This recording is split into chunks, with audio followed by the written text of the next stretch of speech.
ओम नमः सिद्धेभ्यः जय श्री ओम नमः सिद्धेभ्यः जय श्री ओम नमः सिद्धेभ्यः। मंगलम भगवान वीरो मंगलम गौतमो गणी मंगलम कुंद कुंदाद्यो जैन धर्मोस्तु मंगलम सर्व मंगल मांगल्यम सर्व कल्याण कारकम सर्वधर्माणां जैनम जयतु शासनम जैनम जयतु शासनम। विपुल जी आ गए क्या? विपुल जी आए नहीं अभी। चलिए देखिए, अपन बात कर रहे थे ये जो करणान योग नाम की जो पुस्तक लिखी है उज्ज्वला शाह जी ने, तो उनका इंट्रोडक्शन आप पढ़ेंगे तो उसमें उन्होंने स्वयं लिखा है कि शुरू में वो गोमट सार जो ग्रंथ उन्होंने पढ़ा तो उनके ऊपर से निकल गया। बोले उन्होंने कितनी बार ट्राई किया, उन्होंने खुद लिखा है इसमें कि उनको कुछ ही समझ में नहीं आ रहा था कि क्या है, और उससे भी कठिन जो है वो छपना सार वगैरह, लब्धि सार वगैरह और भी कठिन है। तो बोले बिल्कुल समझ में नहीं आया, लेकिन हमने हिम्मत नहीं छोड़ी। जैसे भी आरपी जैन साहब बोल रहे थे ना कि हमने जो है वो गोमट सार शुरू किया, उनमें से बहुत सारी चीजें समझ में आई नहीं, तो बहुत सारी चीजें हमने बहन जी भी थी, हम भी सब थे, तो जितना समझ में आया उतना पढ़ा, फिर आगे बढ़ते गए। ऐसा जिन्होंने ये किताब लिखी है, कई बार उन्होंने पढ़ने के बाद में फिर उसको इस मुकाम पर आए कि उन्होंने उनकी डिफिकल्टी समझी और हम सब लोगों के लिए कोशिश किया कि वो सरल भाषा में प्रस्तुत करें। तो देखिए, ये सब्जेक्ट ही ऐसा है कि जिसमें जो जारविजन साहब ने सही कहा कि इसकी जो टर्मिनोलॉजी है, जो शब्द हैं, वो शब्द ही समझ में आ जाए पहले तो बहुत बड़ी बात है। दूसरा, इसके पीछे फिलॉसफी क्या है, ये करणान योग क्यों समझे हैं, तो उसके पीछे फिलॉसफी ये कि हम हमेशा जो है कर्मों की बात करते हैं, कर्म सिद्धांत की बात करते हैं, कर्म और जीव मिल करके ये सारी व्यवस्थाएं बैठती हैं। तो वो कर्म क्या करते हैं, निमित्त रूप से वो कैसे प्रेजेंट रहते हैं, जीव के भावों की कैसे ऊंच नीच होती रहती है। बस खाली वो जो तारतम्यता है ना, जीव की तारतम्यता और उसके जो जो गुणों का परिणमन, इनको मिला करके गुणस्थान कहा है। तो मैं आज आपको बहुत सरल करके बताऊंगा। नीरजा जी ने पिछली बार ये बोला था कल, बीच में हम जो 5वें गुणस्थान में जैसे ही आए थे, तो हम उसमें देश विरुद्ध गुणस्थान में आए थे, तो उसमें चले गए थे उसके डिटेलिंग में। छुल्लक अलग छुल्लक कैसे होते हैं, उनकी 12 उनकी प्रतिमाएं, 11 प्रतिमाएं कैसी होती हैं, उसके सब डिटेलिंग में चले जाने से वो उनका जो क्रम था, गुणस्थानों को बताने का जो फ्लो था, उनके अनुसार वो रिद्धि को थोड़ा बाधित हो गया, तो वो समझ नहीं पाए कि गुणस्थान कैसे चल रहे हैं। तो मैं अब आपको फिर से समझाऊंगा कि वो पहला गुणस्थान से हम शुरू करेंगे और बिल्कुल संक्षेप में जाकर के 14 गुणस्थान की चर्चा आज हम 5-7 मिनट में करेंगे। तो देखिए, पहला गुणस्थान कौन सा है? पहले गुणस्थान से हम सब परिचित हैं, जो हम सबका गुणस्थान है और अनादिकाल से अनंत जीवों में वही गुणस्थान बना रहता है। पहले से लेकर के, एक इंद्रिय से लेकर के और 5 इंद्रिय जो असेनी पंचेंद्रिय, बिना मन वाले जो 5 इंद्रिय तक के जीव हैं, सब नियम से मिथ्या दृष्टि ही होते हैं। तो सम्यक दृष्टि होने के चांसेस कहाँ से शुरू होते हैं? सेनी पंचेंद्रिय जीव से, मतलब उसका ज्ञान का लेवल ऐसा होता है कि वो सम्यक दर्शन प्राप्त कर सकता है, जो कि हम हैं। लेकिन वर्तमान में हम भी उन सब की तरह ही मिथ्या दृष्टि है। तो मिथ्या दृष्टि का अर्थ क्या है? सबसे पहले तो हम ये समझेंगे मिथ्या दृष्टि का अर्थ क्या है। हम बात करते रहते हैं कि हम मिथ्या दृष्टि है। मिथ्या दृष्टि का मतलब पहला गुणस्थान। तो पहला गुणस्थान में क्या होता है? गुणस्थान की परिभाषा पहले मैं आपको बताता हूँ, जो शास्त्रों में लिखी है, फिर अपन सरल करके बताएंगे। मोह और योग के निमित्त से जीव के श्रद्धा और चारित्र गुण की होने वाली तारतम्य रूप अवस्थाओं को गुणस्थान कहते हैं। फिर से एक बार, मोह और योग क्या है? जीव के जो आत्मा है, आत्मा के जो प्रदेश है, मतलब आत्मा एज ए होल, उसका कंपन होता रहता है, उसमें के प्रदेशों में कंपन नेचुरल होता रहता है सभी जीवों के। तो वो योग और दूसरा है उसका मोह। जीव के कितने कर्म है? 8 कर्म है मुख्य रूप से ना। 8 कर्म जिन्हें अपन कर्म के नाम से जाने जाते हैं अपन मुख्य रूप से। उनकी उत्तर प्रकृतियां तो बहुत सारी अलग हैं। तो जो मुख्य रूप से जो 8 कर्म होते हैं, उनमें 4 घातियां, 4 अघातियां।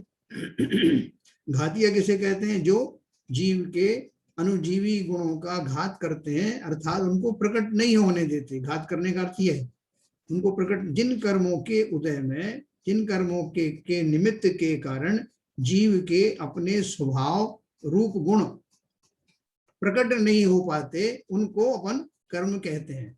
उनमें खास तौर से जो मोहनी कर्म है, जो घातीय कर्म, घातीय कर्म 4 हैं। कौन कौन से हैं? सबसे पहले ज्ञानावरणी, दर्शनावरणी, मोहनी और अंतराय। और इसी तरह से जो अघातीय कर्म है वो कौन कौन से हैं? आयु, नाम, कर्म और गोत्र। आयु, नाम, गोत्र और वेदनी। तो ये 4 घातीय और 4 अघातीय। घातीय का अर्थ ये है कि जीव के स्वाभाविक गुणों का घात करते हैं। अघातीय वो नहीं करते। अघातीय के फलस्वरूप शरीर आदि वगैरह में जो कुछ होता है वो अपन अलग से पढ़ेंगे। तो देखो, अभी वो 4 जो घातीय कर्म है उसमें मोहनी कर्म की मुख्यता इसलिए कही गई है कि मोहनी कर्म जब तक उदय में रहता है, जब तक उसकी उपस्थिति रहती है, तब तक जीव मिथ्या दृष्टि रहता है। हमारी कंसर्न ये है कि मुझे अपना ये मिथ्यात्व, जिसका मैं अभी विवरण बताने वाला हूँ, मिथ्यात्व क्या है, तो जब तक हमारा वो मिथ्यात्व कर्म रहता है तो कहा जाता है कि मोहनी कर्म का उदय चल रहा है ना। और मोहनी कर्म क्या है? उसके 2 भाग हैं, एक दर्शन मोहनी, एक चारित्र मोहनी। दर्शन मोहनी के कारण तो जीव की श्रद्धा खोटी हो जाती है, वो मिथ्यात्वी कहलाता है। और चारित्र मोहनी के कारण उसमें राग द्वेष, राग द्वेष या आपके कषाय वगैरह जो आती हैं वो चारित्र में आती है। ये 2 उसके पार्ट हैं। जब सम्यक दर्शन होगा जीव को तो उसके ये दोनों ही चीजें काम में आएंगी, यानी उसकी श्रद्धा और उसके चारित्रिक गुण, ये दोनों को मिला करके गुणस्थान बनेंगे। उन दोनों की अवस्थाओं को मिला के गुणस्थान कह देते हैं। तो अभी देखो, सबसे पहले मैं आपको बताऊंगा कि हमारा जो गुणस्थान है, जिसे मिथ्यात्व गुणस्थान या पहला गुणस्थान कहते हैं, वो उसका क्या स्वरूप है। अपन जनरल बोलचाली में बोल देते हैं, देखो वो बहुत व्यापक है वो गुणस्थान। क्या क्या हमारे अंदर कमी, देखो मैं थोड़ा आपको बताता हूँ। मिथ्यात्व अवस्था में जीव के कैसे भाव होते हैं यह स्पष्ट करते हैं, जिससे मिथ्यात्व का सही स्वरूप हम समझ सकें। अज्ञानी जीव अनादि काल से ही विपरीत मान्यता को सच्ची मानकर मिथ्यात्व को ही सतत पुष्ट कर रहा है, और तथा सत समागम एवं सत शास्त्र का अध्ययन न करने से अपनी गलती का भी उसे यथार्थ ज्ञान नहीं है। अतः यहाँ सुबोध शब्दों में स्पष्ट करते हैं इसका मिथ्या दृष्टि का स्वरूप, यानी हमारा वर्तमान में जो स्वरूप है कैसा है। वीतरागी, सर्वज्ञ, हितोपदेशी सच्चे देव को छोड़कर दूसरे मोही, रागी, द्वेषी देव देवियों को सच्चा देव मानना, सर्वज्ञ कथित सत शास्त्र से विपरीत शास्त्र को यथार्थ मानना, 6वें 7वें गुणस्थान में झूलने वाले भावलिंगी दिगंबर मुनिराज को छोड़कर अन्य वेशधारियों को गुरु मानना, यह सब ग्रहित मिथ्यात्व है। मिथ्यात्व के 2 भेद कर दिए। ग्रहित माने हमने जो पर्याय में ग्रहण किया है, दूसरे गुरुओं से, दूसरे लोगों से, दूसरे जीवों से खोटी चीजें पढ़ करके जो ग्रहण किया है वो ग्रहित मिथ्यात्व, वो पर्याय पर्याय में होता रहता है अलग अलग।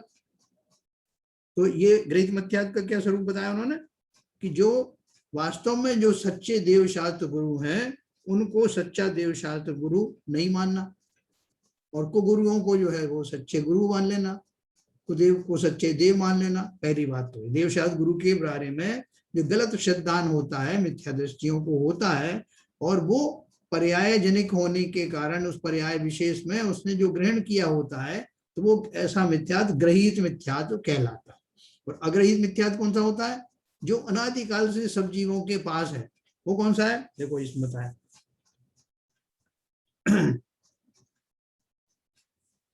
हाँ, इसमें मैं शॉर्ट में बताता हूँ।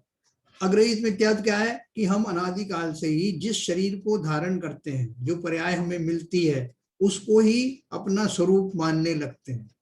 जैसे वर्तमान में मैं मनुष्य पर्याय में हूं, तो मैं उस शरीर को, जो मनुष्य रूप जो शरीर है, उसको ही मानता हूं कि यही मैं हूं।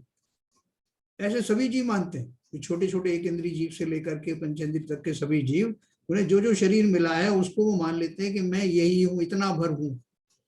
मनुष्य पर्याय में आकर के उसके 2 तरह के चिंतन हो सकते हैं। एक तो ये कि शरीर ही मैं हूं, दूसरा ये कि शरीर मैं तो नहीं हूं लेकिन शरीर है मेरा, है ना, और मैं शरीर की क्रियाओं को कर सकता हूँ।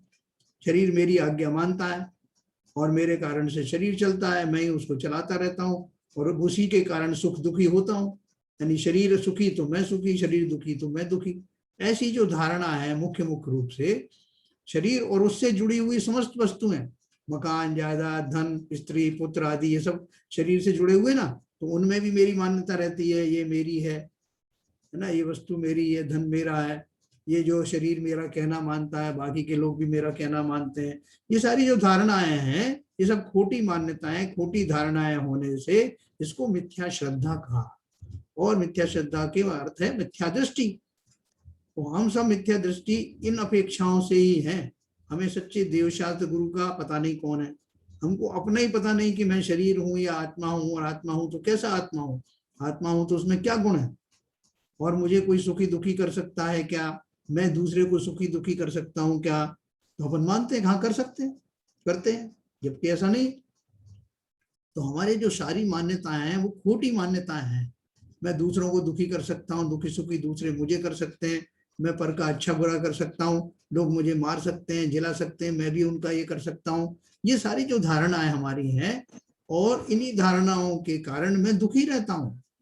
अगर मुझे एक बार ये सिद्धांत सही समझ में आ जाए कि एक द्रव्य दूसरे द्रव्य का कुछ नहीं करता, तो मेरा ये सारा जो रोना धोना है खत्म हो जाए, जो कुछ भी मुझे सुख दुख की परिभाषाएं वो बदल जाए। क्योंकि मैं शरीर की सुखी दुखी होने को ही अपने को सुखी दुखी मानता हूँ, जबकि शरीर तो मैं हूं ही नहीं। तो मैं जब शरीर नहीं हूं, आत्मा हूं, तो मैं वो जानू ना कि जो मैं हूं वो क्या हूं, उसमें क्या क्या गुण है। उसमें सुख नाम का गुण पड़ा हुआ है, जो पुद्गल में, शरीर पुद्गल से बना हुआ ना, इसमें कुछ नहीं धरा। ये मुझे मिला जरूर है, मुझे अलर्ट होता है हर पर्याय में, लेकिन ये मेरा स्वरूप नहीं है। मैं इनसे भिन्न हूं और सदा ही सुखी रहने की योग्यता रखने वाला हूं। तो जब हम शरीर के बारे में पढ़ते हैं, पुद्गल के बारे में पढ़ते हैं, तो हमें अच्छे से ज्ञान हो जाता है कि जो मेरी धारणाएं थी वो गलत थी। ये शरीर नहीं है, ये तो जीव हूं मैं, और जीव को जो सुख चाहिए वो उस जाति का होगा जो जीव के लिए अच्छा होगा। शरीर में होने वाली जो अनुभूतियां हैं उनका ज्ञान तो जीव को ही होता है, लेकिन जीव ही मानता है कि अच्छा है कि बुरा है, शरीर को थोड़ी ज्ञान है। लेकिन मिथ्या दृष्टि होने के कारण हम सब उस शरीर में होने वाली अनुभूतियों को शरीर भोग रहा है, और क्योंकि शरीर ही मैं हूं इसलिए मैं ही भोग रहा हूं, ऐसा हम लोगों की धारणा बनी रहती है। तो शरीर को सेंटर बना करके, केंद्र बिंदु बना करके हम उसके इर्द गिर्द घूमते रहते हैं, उसी को सुखी दुखी बनाने में, उसी में लगे रहते हैं, ये सुखी तो मैं सुखी। और इससे जुड़े हुए जितने नाते रिश्ते, खाना पीना, ये सब जो पंचेंद्रिय के विषय हैं वो सब मैं मेरे ही हैं। ऐसी उसकी खोटी मान्यता के कारण जीव संसार में दुखी बना रहता है, और सारे टाइम यही कोशिश करता रहता है कि मैं सुखी हो जाऊं। सभी जीव, मनुष्यों की बात नहीं है, संसार के सारे जीवों का एक ही पर्पस है। क्या पर्पस है? कि मैं इन प्रकार सुखी हो जाऊं। इसका अर्थ ये है कि तो हम सब मानते हैं कि हम वर्तमान में दुखी है, लेकिन हम इस बात को ये नहीं मानते कि हम कोई गलत काम कर रहे हैं, गलत कोई रास्ता हमने अख्तियार कर रखा है जिसके कारण मैं दुखी हूं, ऐसा हमारी समझ में आता नहीं। इसलिए जिस रास्ते पर हम चल रहे हैं उस रास्ते पर और ज्यादा जो है वो आकृष्ट हो जाते हैं, और ज्यादा उस पर चढ़ते हैं, अपनी और मात्रा बढ़ा देते हैं उस मिथ्या सिद्धांत का कि अब शायद सुखी हो जाऊं। लेकिन जो जो हमारा मिथ्यात बढ़ता जाता है मैं और दुखी होता चला जाता हूँ। एक इंद्रियादि जीव में तो जीव और भी दुखी है, वहां तो कुछ शास्त्रों का वाचन नहीं है, कोई समझाने वाला नहीं, कोई हमारी खुद की बुद्धि भी, ज्ञान भी बहुत कम होता है। तो वो सारे जीव, एक इंद्री से लेके 5 इंद्री तक के जीव दुखी तो हैं, लेकिन जो पंचेंद्री सैनी पंचेंद्री जीव है उनको यथा योग्य ऐसे मौके मिलते हैं। इवन बड़े बड़े जो तिरंच होते हैं, संगी पंचेंद्री, शेर, चीते आदि जो है, बिल्ली है, उनको इतना मौका जरूर मिल जाता है कि उनको सच्चे देव शास्त्र गुरु से मिलन होने के चांसेस बढ़ जाते हैं। उनको शास्त्र पढ़ने को मिल जाते हैं, सद्व्यक्तियों का साथ रहना मिल जाता है, जिससे कि अगर वो चाहें, अगर उनको लगता है कि मैं इतने अनादिकाल से सुख को ढूंढ रहा हूं, सुख मिलता नहीं, तो वो सोचेंगे हो सकता है मेरा रास्ता गलत हो, क्यों अनादिकाल से इन्हीं रास्तों पर चल रहा हूं और फिर भी सुखी हुआ नहीं। इसका मतलब मेरी मान्यता कहीं गड़बड़ है। तो ऐसा जब जीव सोचने लगता है तब उसको, अगर उसकी कालब्धि आ गई है, उसका समय आ गया है, तो उसको ऐसे निमित्त भी मिल जाते हैं। जैसे हमें मिले हुए हैं देवशास्त्र गुरु, मिले हुए हैं हमको, सच्चे देवशास्त्र गुरु मिले हैं, और स्वाध्याय करने के लिए ग्रंथ आदि भी मिले हैं। जैन कुल में हमारा जन्म हुआ है, हमारी बुद्धि भी इस लायक मिली कि हम उसके ऊपर चिंतन कर सकते हैं। तो भले ही हम मिथ्या दृष्टि हो, भले ही हमारा गुण स्थान पहला हो, लेकिन ये सारी योग्यताएं अब हमको समझ में आने लगी, पिक्चर क्लियर दिखने लगी है कि जो अनादिकाल से मुझे नहीं मिला, अवश्य मेरे रास्ते में कुछ खोट था, मेरे चिंतन में कुछ गलती थी। तो अब हम कुछ कुछ समझने लगे। क्या समझने लग गए? कि ये जो मेरे रास्ते थे गलत थे, जिन्हें मैंने देवशास्त्र गुरु का सच्चा स्वरूप समझा था, वो नहीं था सच्चा स्वरूप। जो मैंने शरीर को अपना स्वरूप माना था, शरीर मैं नहीं हूं, ना शरीर मेरा है। संसार में 6 द्रव्यों के अलावा 7वां द्रव्य होता नहीं, और 6 द्रव्यों में से मैं जीव द्रव्य हूं। और कोई भी द्रव्य, एक द्रव्य दूसरे द्रव्य का कुछ नहीं करता, ये बेसिक सिद्धांत है। तो जैसे ही मैं मान लेता हूं मैं अपने सुख दुख का स्वयं निर्माता हूं, कोई मुझे सुखी दुखी नहीं कर सकता सिवाय मेरे खुद के। तो ये जब हमें बहुत अच्छे से समझ में आने लगता है, तो समझो कि हमारा मिथ्यात्व गुणस्थान जाने वाला है। पहला गुणस्थान अब समाप्त होने वाला है। अब मेरी सच्ची श्रद्धा हो रही है तत्वों के बारे में, वस्तुओं के बारे में, आसपास रहने वाली चीजों के बारे में, शरीर के बारे में मैं सच्चा जानने लगा हूं। ऐसा जानते जानते, सोचते सोचते एक दिन ऐसा आता है कि जब मुझे सच्ची श्रद्धा हो जाती है, अर्थात जो मैं अभी उल्टा समझ रहा था, शरीर को अपना मानना, वो मैं मानना बंद कर देता हूँ। कोशिश करता हूँ कि देखो इसमें जो लिखा है फालतू तो लिखा नहीं। सर्वज्ञ को हम सब मानते हैं, सर्वज्ञ ने अपनी वाणी में बताया तुम्हारा स्वरूप क्या है। तो अब हमारा चिंतन उस दिशा में बढ़ने लगा। तो बढ़ते बढ़ते एक दिन ऐसा आएगा जिसकी जो कि एक सीक्वेंस है, 5 लब्धि पूर्वक अपन ने पढ़ा था, सम्यक दर्शन होता है। तो वो सब लब्धियां अपन ने जो है शॉर्ट में पढ़ी थी, है ना। देशना लब्धि भी पढ़ी थी, प्रयोगी लब्धि पढ़ी थी, विशुद्ध लब्धि पढ़ी थी, ये सब पढ़े थे ना। और उसके बाद अपन ने करण लब्धि पढ़ी थी कि जब जीव चिंतन अपना बढ़ा देता है, इस दिशा में करता है, तो जिस जाति के उसको भाव होने लगते हैं, सम्यक दर्शन वाले जब भाव होते हैं, उस समय होने वाली पर्याय विशेष को, हमारी मतलब गुणों, चिंतन के जो पर्याय है, चिंतन की जो अवस्था है, वो उसको करण लब्धि कहते हैं। उस करण लब्धि पूर्वक जीव को सम्यक दर्शन हो जाता है, और सम्यक दर्शन होते ही उसका पहला गुण स्थान बदल करके चौथा गुण स्थान हो जाता है। चौथा गुण स्थान में सम्यक दर्शन हो जाता है। लेकिन वो कैसे हुआ कि हमने पहले तो ये स्वीकार किया कि हम गलत रास्ते पर थे, और फिर सच्चा रास्ता क्या है उसकी खोज की। तो हमें हमारे पुण्य के अनुसार ये सारी चीजें मिल गई, जहां से हमें मालूम पड़ा कि सच्चा रास्ता क्या है। अब उस रास्ते पर चल करके अपन ये मान के चलते हैं कि मुझे सम्यक दर्शन हो गया। इसलिए बोल रहा हूँ कि आगे के गुणस्थान समझने में आसानी हो जाएगी, है ना। सम्यक दर्शन हमें अगर नहीं भी हुआ है तो होने वाला है, समझिए बहुत दूर नहीं है। तो जो चौथा गुणस्थान, पहले के बाद चौथा गुणस्थान में सीधा सम्यक दर्शन होता है। दूसरा तीसरा गुणस्थान की चर्चा मैं बाद में करूंगा। अब चौथा गुणस्थान जब आया तो क्या क्या हो गया? चौथे गुणस्थान में ये सब मेरी मान्यताएं रिवर्स हो गई, उल्टी हो गई। अभी उल्टी थी, वो सीधी हो गई। अब मुझे सच्चे देवशास्त्र गुरु का सच्चा स्वरूप समझ में आने लगा। मैं शरीर नहीं हूं, इस बात का विश्वास हो गया। ना शरीर मेरा है, ना मैं इसकी कोई क्रियाएं कर सकता हूं, क्योंकि ये तो अजीब द्रव्य है ना, उद्गल द्रव्य है, तो दूसरे द्रव्य की मैं कुछ नहीं कर सकता। मुझे अलॉट जरूर हुआ है, मेरे पास जरूर है, उसके माध्यम से मैं सुखी दुखी अपनी कल्पना के आधार पर होता अवश्य हूं। व्यवहार में भी मैं उससे जुड़ा हुआ हूं। व्यवहार एकदम आप उसको छोड़ नहीं सकते। व्यवहार में तो आप किसी के पति हैं, कोई किसी की पत्नी है, कोई किसी की बहन है, ये सब जो रिश्ते व्यवहार के हैं ना। लेकिन अगर अपन जीव और उद्गल के हिसाब से देखें तो वो शरीरधारी, उनके शरीर अलग हैं, मेरे शरीर अलग हैं, उनकी आत्मा अलग है, मेरी आत्मा अलग है। ऐसा बिल्कुल क्लियर कट जब विश्वास हो जाता है तो मेरे आचरण भी बदलने लगते हैं। अभी मैं उनमें इतना मोह रखता था कि किसी का कुछ अनिष्ट हो जाए, शरीर में कहीं कोई चोट लग जाए, शरीर को कुछ हो जाए, तो मुझे लगता था मेरे ही लगी चोट। शरीर का अगर जो है वो डिसइंटीग्रेशन होने लगता है, शरीर का बिछो हो जाता है, तो मुझे लगता है मैं ही मर गया। ये सब हमारे जो चिंतन थे वो बदलने लगते हैं। फिर अपन समझने लगते हैं कि शरीर का मरना क्या होता है। शरीर का मरने का अर्थ क्या है? जो पुद्गल परमाणु इकट्ठे होकर के जिन्होंने शरीर रूपी स्कंद का निर्माण किया है, समय पूरा होने पर वो बिखर जाते हैं। इसी को मरण कहते हैं। और बिखर जाकर के वो फिर किसी और शरीर के निर्माण में काम आते हैं। तो मरे तो वो भी नहीं, और मैं तो कभी मरता हूं ही नहीं, तो इसलिए कोई मरता नहीं।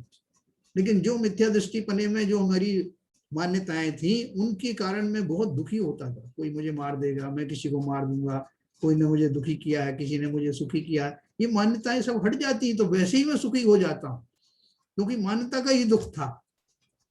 अब जब जीव को सही मान्यता आ गई, चतुर्थ गुण स्थान में सम्यक दर्शन हो गया, तो अब उसको क्या होता है चतुर्थ गुण स्थान में?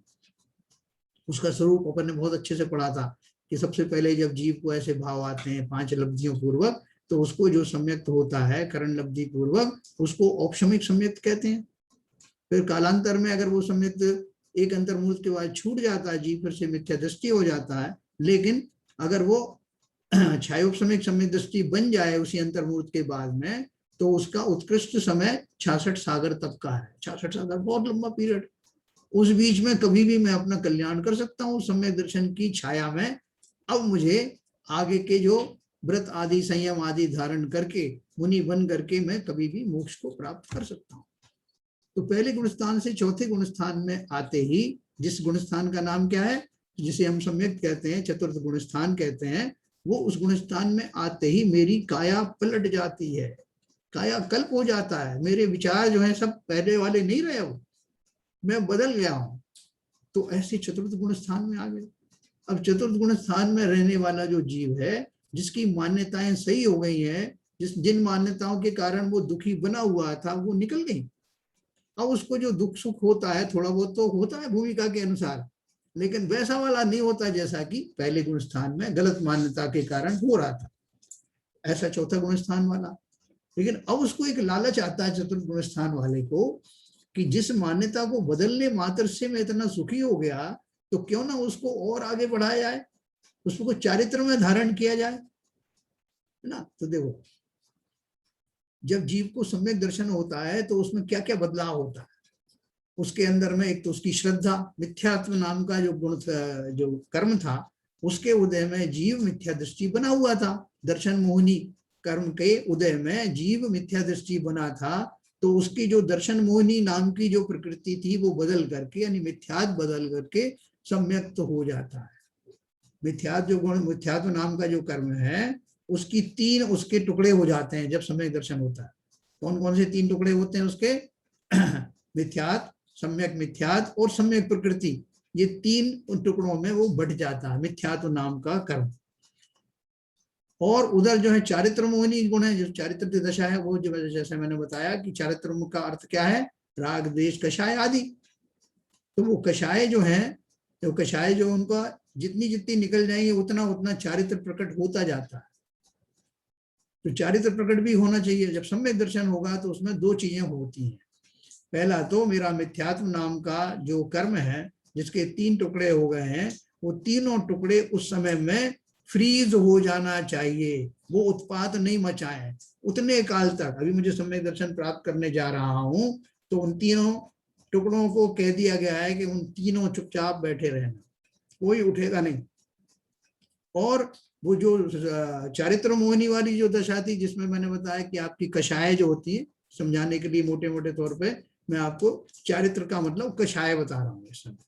तो वो जो 4 चौकड़ी होती, क्रोध मान माया लोभ की, उनके 4 लेवल होते हैं। कौन कौन से लेवल होते हैं? अनंतानुबंधी, अप्रत्यख्यानावर्णी, प्रत्यख्यानावर्णी और संजुलन। ऐसे 4 लेवल उसके होते हैं।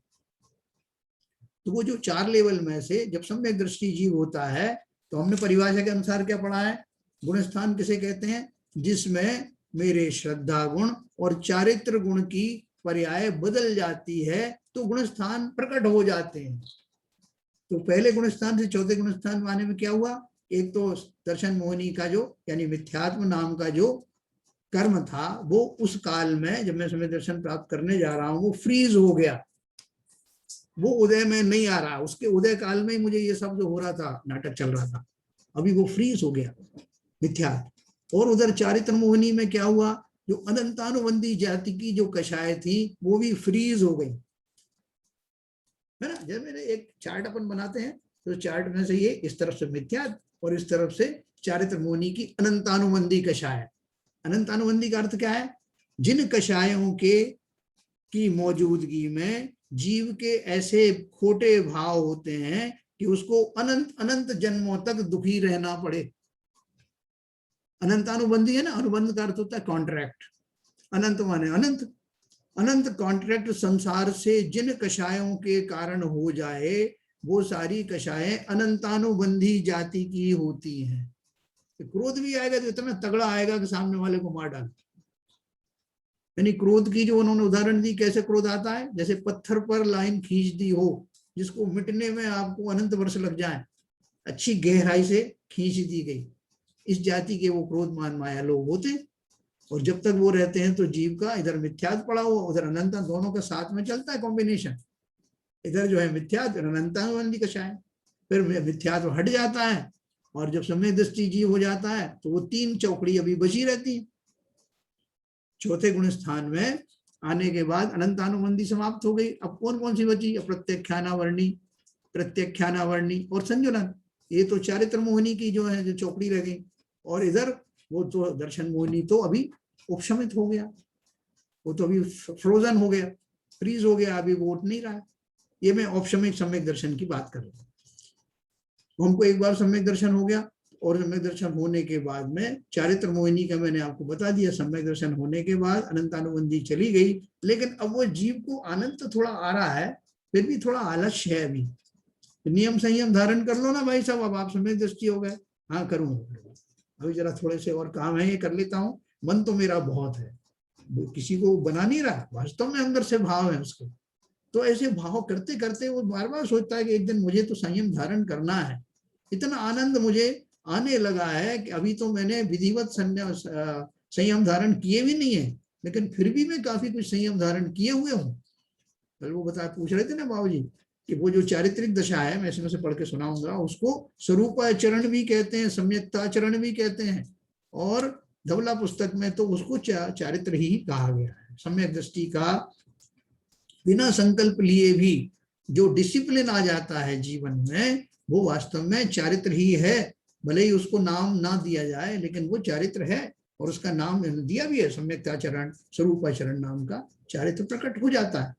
अब देखो, वो चतुर्थ गुण स्थान वर्ती, चौथे गुण स्थान वाला जो व्यक्ति है, अब उससे रहा नहीं जा रहा कि भाई साहब मैं तो जो अब संयम धारण करूंगा, बहुत हो गया, संसार में बहुत रुल लिया, मुझे मार्ग अब पता लग गया है।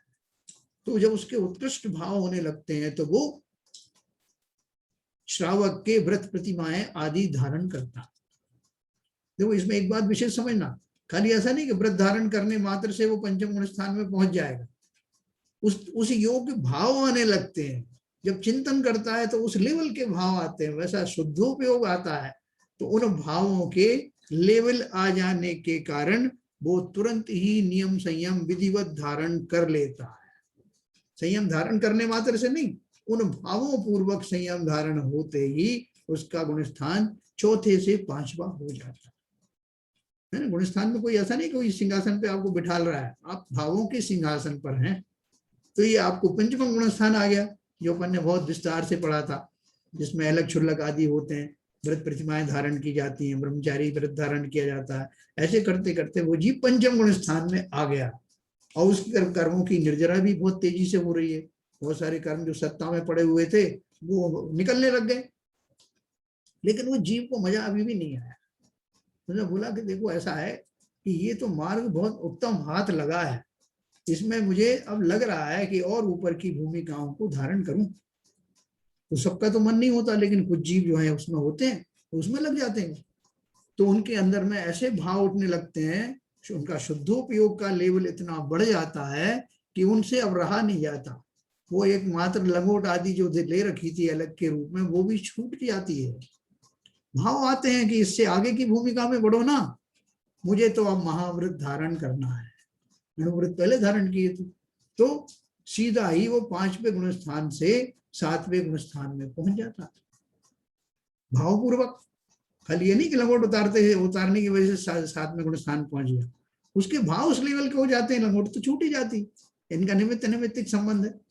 अब 7वें गुण स्थान में आकर मैं मुनि हो गया। और कैसा मुनि हो गया? अपन उसके दो रूप समझे थे कि खाली नाम मात्र का मुनि नहीं हुआ कि कपड़े उतार दिए और मैं बाहर से वैसा वेश धारण कर लिया, बल्कि मैं मान के चल रहा हूं कि मैं भावलिंगी मुनि हो गया।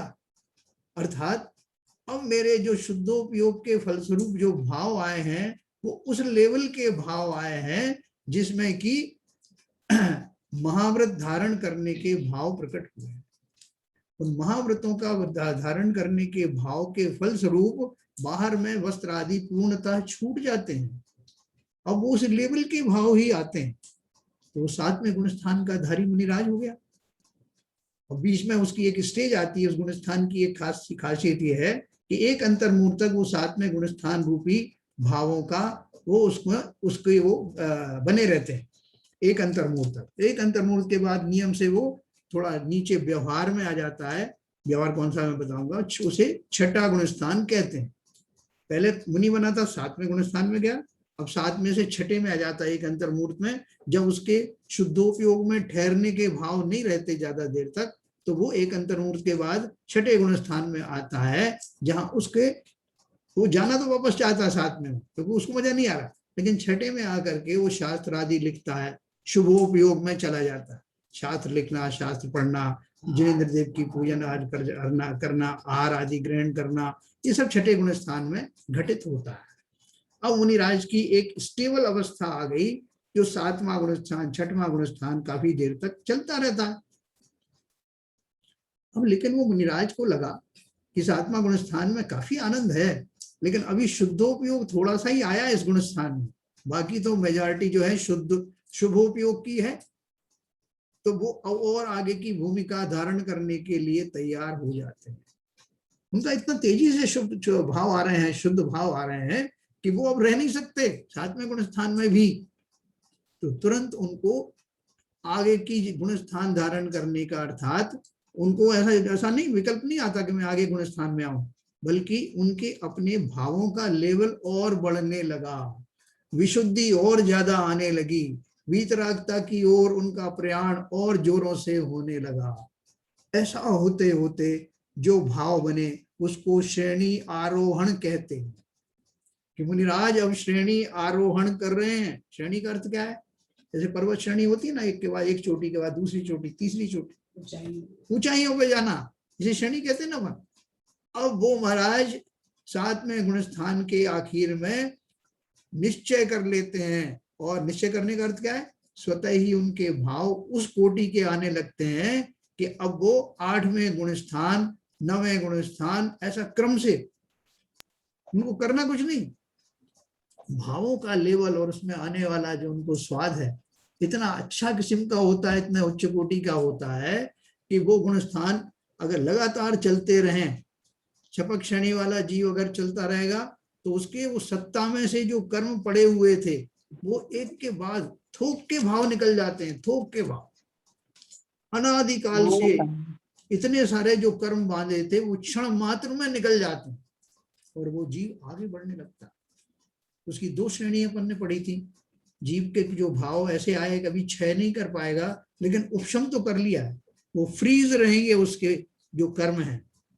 तो जैसे अपन ने चतुर्थ गुण स्थान में फ्रीज समझा था, ऐसे ही अब 8वें गुण स्थान में, 9वें गुण स्थान में, 10वें गुण स्थान में और 11वें गुण स्थान तक जब जीव जाता है, यानी उस लेवल के जब तक भाव जाते हैं उन मुनिराज के, तब तक वो औपशमिक उपशम श्रेणी को चढ़ना बताते हैं। उपशम श्रेणी में महाराज चढ़ रहे।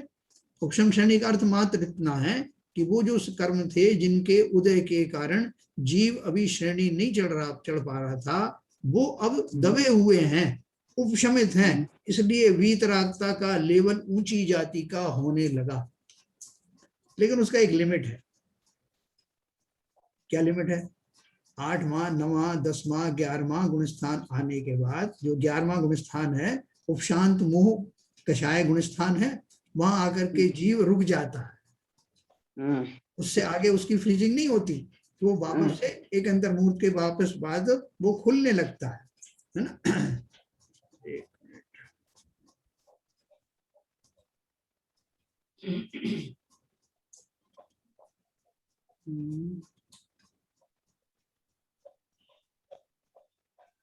आवाज आ रही थी,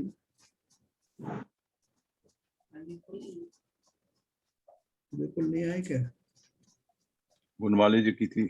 मुझे गुणवाला दिख नहीं रहा, बिल्कुल जी को मैं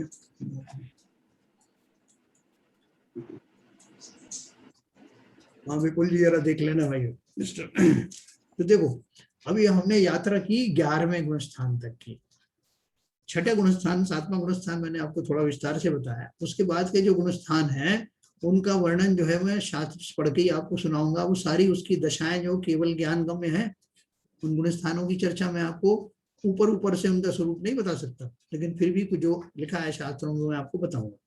11वें गुण स्थान में आने के बाद में जीव के वो जो कर्म थे, वो कौन से वाले कर्म? सारे ही कर्म थे ना, तो उपशमित पड़े हुए थे। जो चारित्र मोहिनी के जो प्रत्याख्यानावरण तो समाप्त हो गया क्योंकि मुनि बन गया। अब संजुलन कषाय बाकी है, और वो सारे ही कर्मों के बाकी हैं। संजुलन जाति की कषाय बाकी हैं, और बाकी के कर्म ज्ञानावर्णी, दर्शनावर्णी, मोहिनी, ये सारे है ना, ये सब है। तो जो जो उपशम श्रेणी वाला जो जीव है उनके वो सारे कर्म फ्रीज हुए पड़े हैं, उपशमित हैं, उदय में नहीं आ रहे हैं। इसलिए उस जीव ने काफी कुछ निर्जराएं तो कर ली, लेकिन अब वो 11वें गुण स्थान में, वो 11वें गुण स्थान में काफी शुद्धता है। लेकिन जैसा अपन जानते हैं कि उपशम का अर्थ क्या है, कि वो अशुद्धियां अभी बैठी हुई हैं सत्ता में, निकली नहीं है ना। पानी ऊपर से तो स्वच्छ हो गया, लेकिन अंदर अभी पैंदे में पड़ी हुई है। तो ये उपशमित जो मेरी जो उपशम वाली जो श्रेणी थी उसका स्वरूप हुआ। फिर वो वापस जीव जो है 11वें गुण स्थान से एक अंतर्मूर्त के बाद में 10वें 9वें 8वें करते करते 6ठे 7वें गुण स्थान में वापस आ जाता है। वापस आ जाता है ना, मुनि तो पहले ही थे ही, खाली वो जो चिंतन चल रहा था उस जाति का वो हट करके वापस अभी 6वें 7वें गुण स्थान के योग्य हो जाता है। अभी समझो कि उस जीव के दूसरी तरह के भाव आए और वो क्षायिक सम्यक दृष्टि बन गया। कहीं जाना भागना दौड़ना थोड़ी उसके लिए, भाई बैठे बैठे सब कुछ हो रहा है।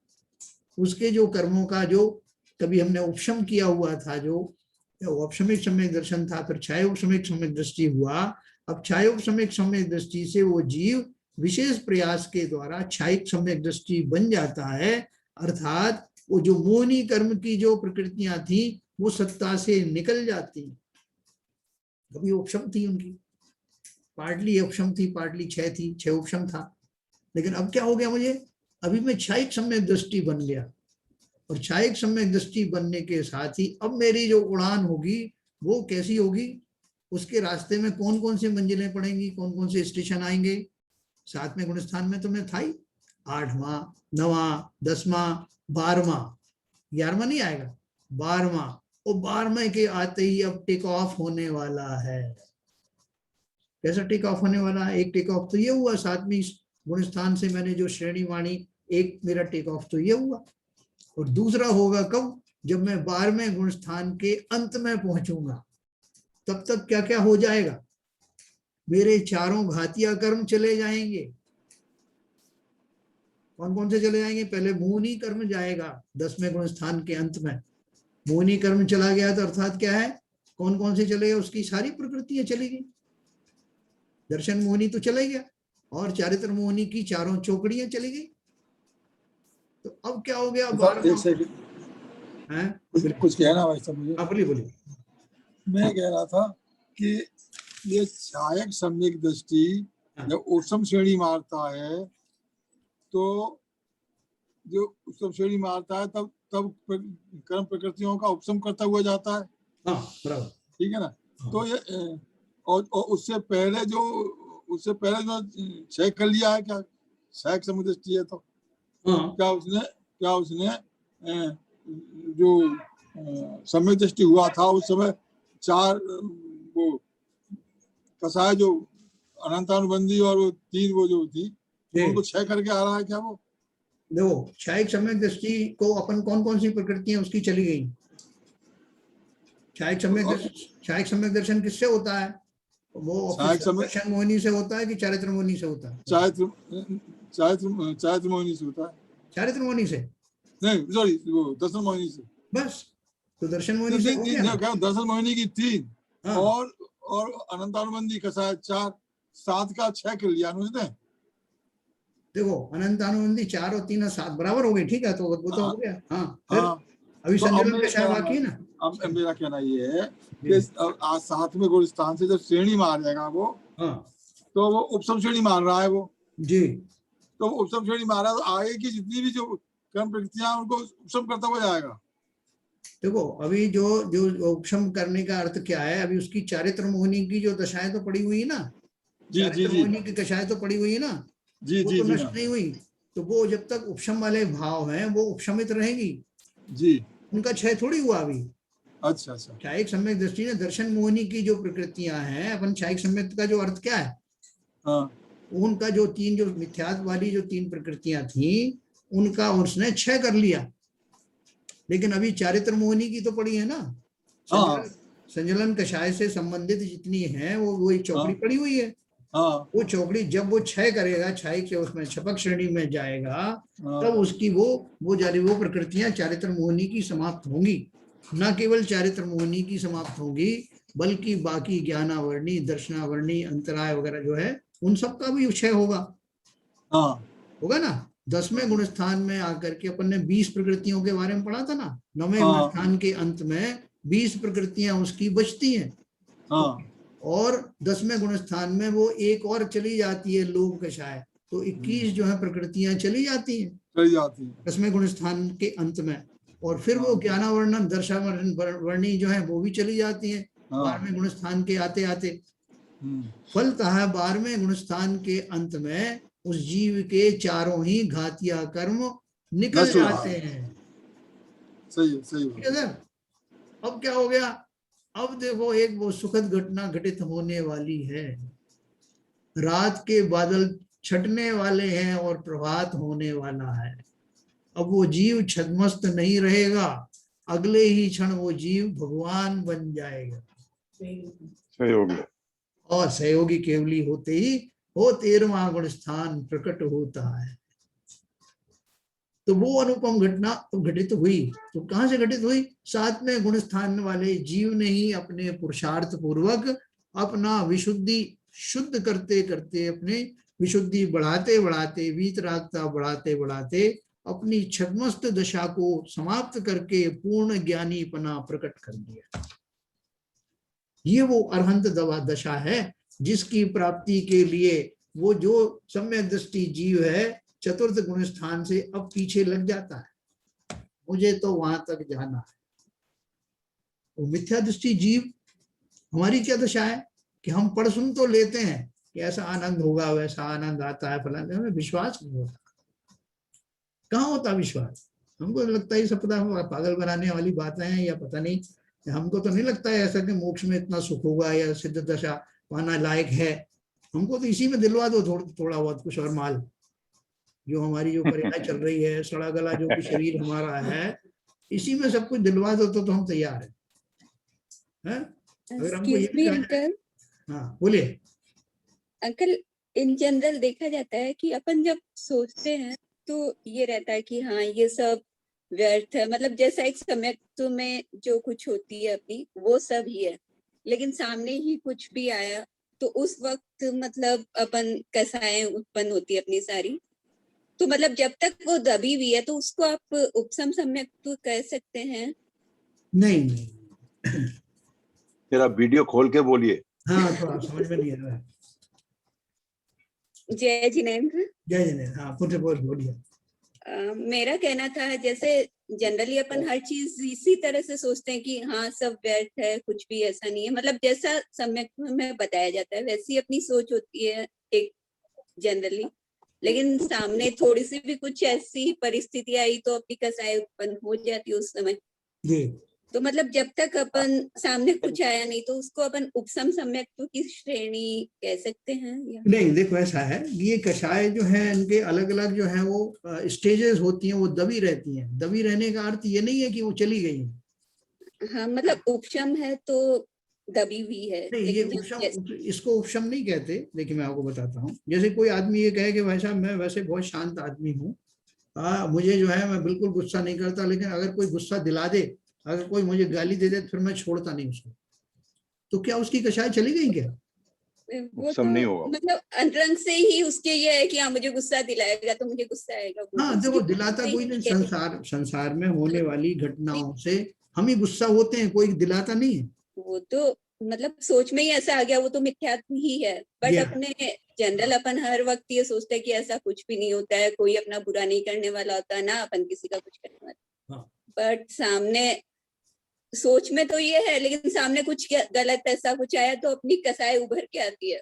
वो अंदर हाँ, ही कसाई वो दबी हुई है, कषाय जो है वो दबी हुई कह लो आप, या कह लो कि अभी तो कोई उसमें अगर ऐसा प्रसंग नहीं आया सामने, प्रसंग आते ही वो तैयार है, हाँ, वो कहाँ गई थी? वो तो एक्टिवेट होके बैठी हुई है। हाँ, वो बिल्कुल तैयार बैठी हुई है कि जरा कोई जो है प्रतिकूलता आए और मैं शुरू हो जाऊं। हाँ, कुछ और संसार की दशा ये है कि उसमें आकुलताएं, प्रतिकूलताएं और अनुकूलताएं आती रहती हैं। कभी कुछ अच्छा मिल जाता है तो मैं खुश हो जाता हूँ, तो जो खुश होना है वो भी तो कषाय है ना। वो भी कसाई है। साहब इनका हाँ, कहने का मतलब ऐसा भी हो सकता है कि जैसे ज्ञान के उघाड़ से हमारी कसाएं मंद हो गई, हमको मालूम पड़ने लगा कि भाई कि ये गुस्सा, हमको क्रोध आ रहा है, लेकिन ये हमारा नहीं है, क्योंकि हमारा रिश्ता ही नहीं है, हमारी ये चीज है ही नहीं, तो हम क्यों करें।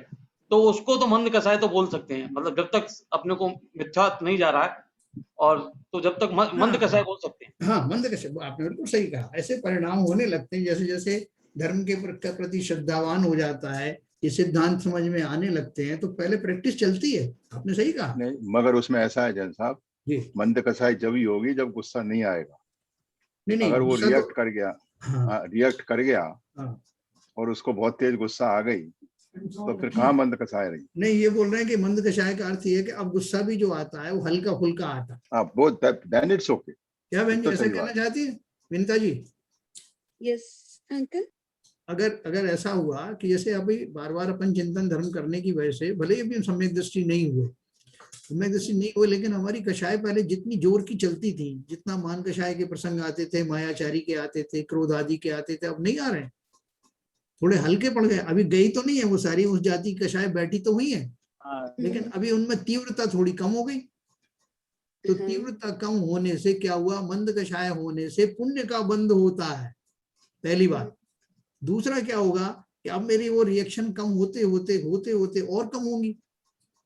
जब मैं किसी कषायवश कोई कार्य करता हुआ पाया जाता हूं तो मेरा नवीन कर्म का बंध होता है। तो अब वो कर्म का बंध कैसा होगा, अब वो हल्का होगा। अब जब बंद होगा तो हल्का होगा, मतलब उसकी फल देने की शक्ति कम होगी, कम समय तक फल देगा, ऐसे उसमें परिवर्तन आने लगेगा। जैसे ही मैंने कुछ क्रोध किया, अब की बार कम किया, हल्का किया, थोड़ा सोच समझ कर किया, तो अब जो कर्म बंद हुआ, नया कर्म बंद हुआ, वो कैसा होगा, ये हल्का वाला होगा। अब जब वो फिर उदय में आएगा तब मैं जो फिर और थोड़ा सा ज्ञानी हो गया, पूरा नहीं हुआ अभी, तो फिर जो बंद होगा नया और हल्का होकर के आएगा। ऐसे करते करते एक दिन में पूर्ण ज्ञानी हो गया, सम्यक दृष्टि हो गया। तो अब वो कर्म जो उदय में आएगा, वो कर्म अपना निर्जरा हो जाएगी, नवीन कर्म बंधेगा नहीं। अभी देखिए ये थोड़ी सी यात्रा लंबी है, मिथ्या दृष्टि को अभ्यास करना पड़ता है निरंतर, और अभ्यास करते करते उसको ये समझ में आने लगता है कि कषाय मंद मंद मंदतर होती चली जाती है। और तब उसका प्रमाण है, अपन ने सम्यक दृष्टि के 8 जो गुण पढ़े थे, उन गुणों को आप देखना, तो क्या वो अंदर मेरे गुण आ गए हैं? अगर आ गए होंगे तो अपने आप ही वो कषायें चली जाएंगी, अनंतानुबंधी तो चली जाएंगी। अनंतानुबंधी का जैसे पीरियड अपने परिप्रेक्ष्य में माने तो 6 महीने से ज्यादा जो कसाय है वो अनंतानुबंधी में आएगी।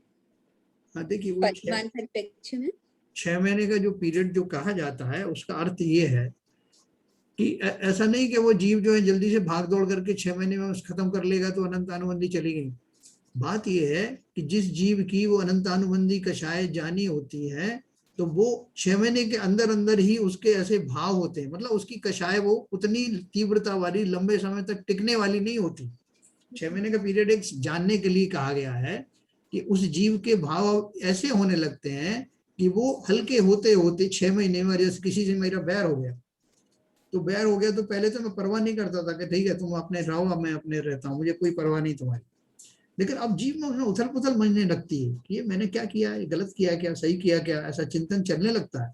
और वो चिंतन हल्का होते होते वो जीव के अपने आप ही भाव ऐसे होते हैं कि 6 मंथ का जैसे पीरियड बताया ना समझने के लिए, उतने पीरियड के होते होते अपने भावों में इतना सुधार उसके आ जाता है कि वो चिंतन पूर्वक चल रहा है अभी।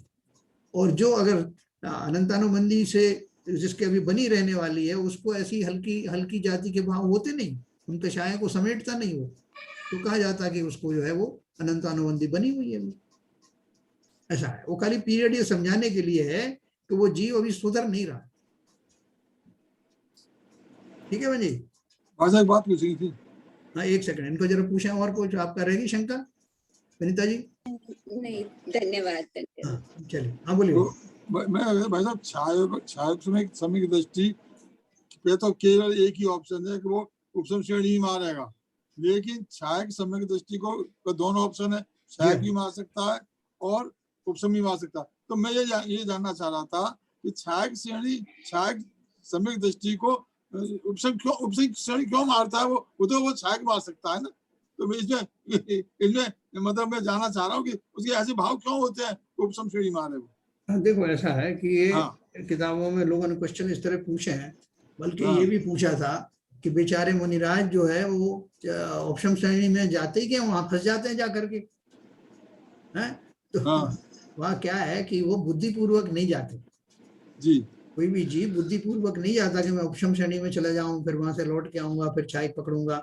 ये उसके भावों का उसका ऐसा जो है निमित्त बनता है कि वो उस जाति के भाव ही बनते हैं उसके, जितने समय तक उस जाति के भाव रहते हैं वो औपशमिक भाव कहलाते हैं, और जब वो बदल जाते हैं वो तो क्षयिक सम्यक दृष्टि वाले भाव हो जाते हैं। तो ये सहज में ही अबुद्धि पूर्वक घटनाएं घटित होती हैं। अच्छा, ये मतलब उसके ऊपर उस पर निर्भर नहीं करता? नहीं, जीव को निर्भर नहीं करता, वो तो ऑटोमेटिकली भाव ऐसे बनते हैं। हाँ। छाया मार रहा है या उपसम मार रहा है, ठीक है। बराबर। तो सर एक बात तो बताइए, उपसम में लौट के जब आया वो, तो छाया जो समय वो श्रेणी मारता है दोबारा, तो उसके लिए कहीं पहला तो बताया था छाया सम्यक दर्शन के लिए तो वो केवली के मूल पाद में जाना पड़ता है। तो ऐसा ही कुछ, ऐसा कोई बंधन तो नहीं है इसमें, प्रतिबंध तो नहीं है कोई ऐसा? देखो, वो क्षयिक सम्यक दृष्टि कैसे बनते हैं, कौन कौन से स्थान वाले बनते हैं, वो मैं आपको विस्तार से बताऊंगा। अच्छा, अलग से बताऊंगा। अभी थोड़ा सा ये हल्का फुल्का सब्जेक्ट चल रहा है ना। ठीक, कोई बात नहीं। तो देखो, इस सबके ये गुणस्थानों के बारे में मैंने बहुत हल्का सा इंट्रोडक्शन आपको दिया। पहले गुणस्थान के बारे में हमने थोड़ा विस्तार से पढ़ा, इसलिए पढ़ा कि हमें अपनी वर्तमान जो अवस्था का ज्ञान हो जाए कि हम कहाँ खड़े हुए हैं। दूसरा, मैंने आपको चतुर्थ गुणस्थान में सम्यक धारण होता है उसका थोड़ा शॉर्ट में बताया, और उसकी कषाय कैसे, उनका क्या क्या होता है ये हमने समझा। उसकी मान्यताएं बदलने लगती है चतुर्थ गुणस्थान से, और वहां से उसका मोक्ष मार्ग प्रारंभ होने लगता है, मोक्ष का द्वार उसे मिल जाता है। तो फिर चतुर्थ गुणस्थान से जीव जब विधिवत नियम संयम आदि धारण करता है, पंचम गुणस्थान आता है और आगे बढ़ता है। श्रावक के जो व्रत आदि हैं वो गुणस्थान श्रावक का है, चौथा, और जो 5वां गुणस्थान है वो श्रावक का है। उसके बाद में 6ठा गुणस्थान और 7वें गुणस्थान मुनि के हैं। उसके बाद वो 8वें गुणस्थान से होते हुए श्रेणी आरोहण करते हुए और वो विधिवत उस मोक्ष की सीढ़ी पर चढ़ते चला जाता है। श्रेणी आरोहण का मतलब क्या हुआ? अब 8वें से लेकर के और 12वें गुणस्थान तक की जो सीढ़ियां हैं, चढ़ते हुए वो जीव अंत में 12वें गुणस्थान के अंत में भगवान बन जाता है। 13वां गुणस्थान प्रकट हो जाता है, और फिर 13वें गुणस्थान के बाद में वो लंबा समय चलता है। उसमें तो जैसे अपना 84 लाख पूर्व की आयु थी उनकी, आदिनाथ भगवान की, है ना, 1 कोटि पूर्व तक की आयु होती है जीवों की। तो वो उतना जो काल है केवल ज्ञान के बाद में जितनी आयु शेष रह गई है, काफी लंबी लंबी आयु भी रही है, उतने काल तक उनके समोचरण वगैरह चलते रहते हैं, जीवों को फायदे होते रहते हैं, उनके उपदेश चलते रहते हैं। जब आयु में एक अंतर्मुहूर्त शेष रह जाता है, तब उनका वो सब समोचरण का, ये उपदेश का, दिव्य ध्वनि हुआ, वो सब निमित्त समाप्त हो जाता है। और वो जीव अब क्या बनने वाला है? अभी वो योगी सहयोगी केवली था ना, योग थे, लेकिन जब अंतर्मुहूर्त के बाद में वो अयोगी केवली हो जाता है, योग रुक जाते हैं, योग चांचल्य हुआ अवरुद्ध। सिद्ध पूजन आपने पढ़ी थी ना, सी विजन साहब। तो योगों की चंचलता समाप्त हो जाती है, फल स्वरूप चतुर्थ 14वां गुणस्थान प्रकट होता है, जिसे अयोगी केवली कहते हैं। उस गुण स्थान का समय इतना होता है, वो 5 अक्षरों का जो उच्चारण होता है वो उच्चारण कौन करता है? सबके कोई आप नहीं बोलोगे करता। सबके उच्चारण में अलग अलग टाइम लगता है। मैंने वो बताया था ना, वो आपके वो एक हवाई जहाज में कुछ दुर्घटना होने वाली थी, तो उसने एयर होस्टेस ने बोला कि मैं 10 तक गिनती गिनूंगी, तब तक सब लोग कूद जाना नीचे अपने पैराशूट लेकर के। तो वहां उसमें एक सज्जन बैठे थे, वो बोले कितने तक गिनना है? उन्होंने बोला आप 2 तक ही गिनना है ना। ये मैं आपको किस लिए बोल रहा हूँ कि मतलब हर एक की जो है बोलने उच्चारण करने में समय लगता है अलग अलग, इसलिए उन्होंने उसको स्टैंडर्डाइज कर दिया। क्या कर दिया कि जो वचन बल रिद्धिधारी जो मुनिराज हैं, अपनी रिद्धियां होती है ना 64 रिद्धि, उसमें वचन बुद्धि रिद्धि वाले जो मुनिराज हैं, उनको उच्चारण करने में जितना समय लगता है उन 5 अक्षरों के, उतना काल 14वें गुण स्थान का होता है। क्योंकि हमारे उच्चारण करने में तो फिर भी टाइम ज्यादा लगता है। वचन बुद्धि के धारी, वचन बुद्धि बल धारी रिद्धि के धारी मुनिराज को जो उन 5 अक्षरों के उच्चारण में जितना समय लगे, वो उसका स्टैंडर्ड काल है। उतनी सी देर के लिए 14वां गुण स्थान 14वां गुण स्थान होता है। हाँ, और उतने ही से समय में 85 प्रकृतियों का नाश हो जाता है और सिद्ध पद और प्राप्त हो सिद्ध बन जाते हैं। क्या अभूतपूर्व घटना होती है। उन शरीरों से जो मैं बहुत परेशान था, जो हर पर्याय में एक न एक शरीर मुझे चिपका दिया जाता था, उनका अंत हो गया। जनता ये 85 प्रकृति शरीर से रिलेटेड ही है ना जी? ये 85 प्रकृतियां शरीर से रिलेटेड ही है ना? हाँ हाँ, सभी है ना, रिलेटेड तो है। नहीं, शरीर अपने शरीर से ही रिलेटेड है ना? पुद्गल से से रिलेटेड है ना 85 प्रकृति? हाँ, 85 प्रकृतियों में नाम कर्म की है, आयु है, नाम आयु, हाँ, और वेदनी और गोत्र। वेदनी और गोत्र चारों हैं। तो समाप्त, जब तक शरीर तब तक वो है, शरीर के जाते ही वो सब नाम कर्म की प्रकृति चली गई। आयु तो जाएगी जाएगी, आयु तो है ही शरीर की, ठीक है ना। तो अब मेरी जो उगने की जो योग्यता थी, मैं हर कभी उग जाता था, फिर जन्म धारण कर लेता था और फिर मरण होता था। ऐसा जन्म मरण का ये चक्र समाप्त हो जाता है।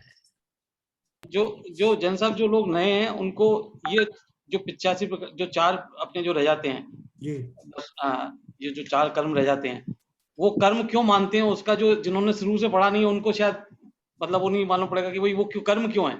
जैसे अपना शरीर है, आयु गोत्र, वो कर्म क्यों है। तो वो शायद आप कभी उसको रिकॉल कर देना, पड़ा बता देना। नहीं, वो चारों घातिया कर्म है ना, बताया तो था भी।